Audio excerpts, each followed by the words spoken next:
আমার একটা চাকরি হয় করটিয়া শহরে। করটিয়া আমাদের বাড়ি থেকে বেশ কিছু দূরে, প্রতিদিন যাওয়া আসা সম্ভব না, তাই আমি বাসা নেই করটিয়া। আমাদের বাড়িওয়ালাকে লোক হিসেবে ভালোই মনে হচ্ছিল, কারণ আশেপাশে যত বাড়ি আছে সব বাড়ির চেয়ে এই বাড়িতে বাসা ভাড়া কম ছিল। নতুন বাসায় আজ আমাদের প্রথম দিন। আমি আর পাপিয়া ঘর গুছাচ্ছিলাম, ঠিক এই মুহূর্তে কে যেন এসে দরজার মধ্যে নক করলো।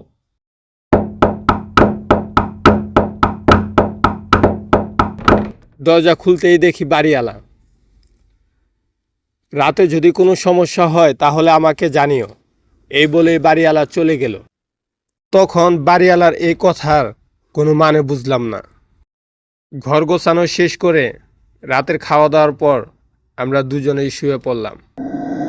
আর সেখান থেকেই শুরু হয় আমাদের সাথে আজব আজব ঘটনা। রাত তখন 1টা। এত রাত্রে কে যেন হঠাৎ করে দরজার মধ্যে জোরে জোরে নক করছে।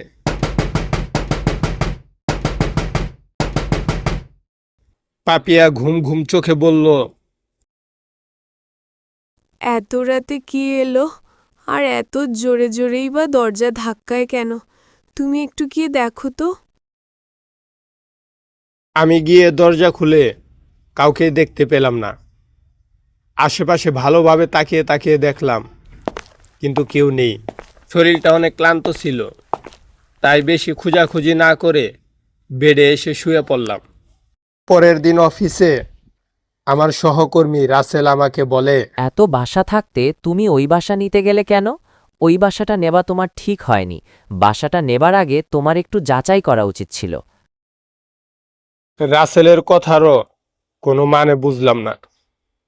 বাসার দ্বিতীয় দিন রাতে, গত রাত্রের মতো আজকেও রাত ঠিক 1টা।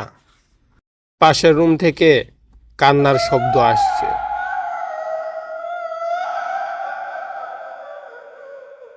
কান্নার শব্দে আমার ঘুম ভেঙে গেল। গত রাত্রের মতো আজকেও আমি দরজা খুলে পাশের রুমে দেখলাম, কিন্তু এত খোঁজাখুঁজির পরেও কাউকে দেখতে পেলাম না। এবার আমি প্রথম দিন বাড়িওয়ালার কথা আর দ্বিতীয় দিন রাসেলের কথার কিছুটা মানে বুঝতে পারলাম।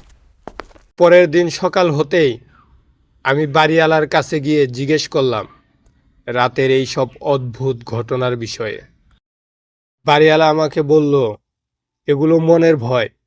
নতুন বাসায় আসছো, তাই রাতে উল্টাপাল্টা স্বপ্নে দেখছো।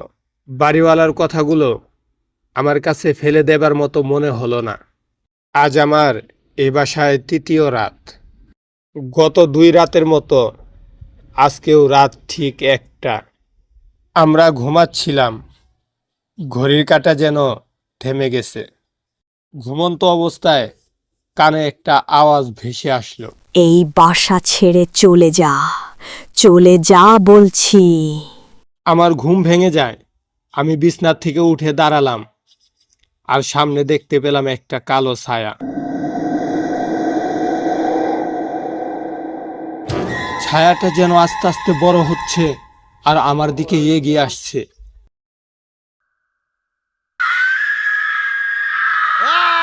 মেয়েটির ভয়ানক মুখটা দেখে আমি ভয়ে চিৎকার করে জ্ঞান হারিয়ে ফেলি। পরে যখন জ্ঞান ফিরে, তখন দেখতে পাই পাপি আমার পাশেই বসা। সাথে সাথে গিয়ে আমি বাড়িওয়ালাকে জিজ্ঞাসা করলাম, এই ঘরে কি বা আছে যেটা আমার কাছে লুকাচ্ছেন? আমার রাগান্বিত চেহারা দেখে বাড়িওয়ালা সব কিছু আমাকে খুলে বলল। ওই রুমটাতে নাকি একটা মেয়ে ভাড়া থাকতো। মেয়েটি করটে কলেজেই পড়তো। বাবা বেঁচে না থাকাতে মেয়েটির পরিবারের আর্থিক অবস্থা ভালো ছিল না। 6টা মাস মেয়েটি কোনো ঘর ভাড়া পরিশোধ করতে পারছিল না, আর যে কারণে বাড়িওয়ালা মাঝে মাঝে এসে মেয়েটিকে চাপ দিত বাসাটা ছেড়ে চলে যাবার জন্য। একদিকে কলেজের পরীক্ষার ফিসের চাপ, আরেকদিকে বাড়িওয়ালার বাসা ভাড়ার চাপ।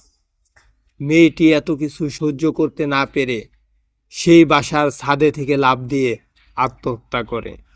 সেদিনের ঘটনাতে মেয়েটি মারা গেলেও মেয়েটির আত্মা বাসা ছেড়ে এখন পর্যন্ত যায়নি। আর কোনো ভাড়াটিয়াও ওই রুমটাতে থাকতে পারে না।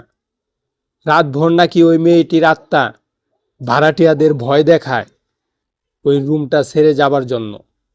বাড়িওয়ালার কাছে এই সব ঘটনা শোনার পর আমি বা কিভাবে এই বাসাটাতেই থাকি। আর দেরি করলাম না, সব কিছু গুছিয়ে পাপিয়াকে নিয়ে বাসা ছেড়ে চলে এলাম।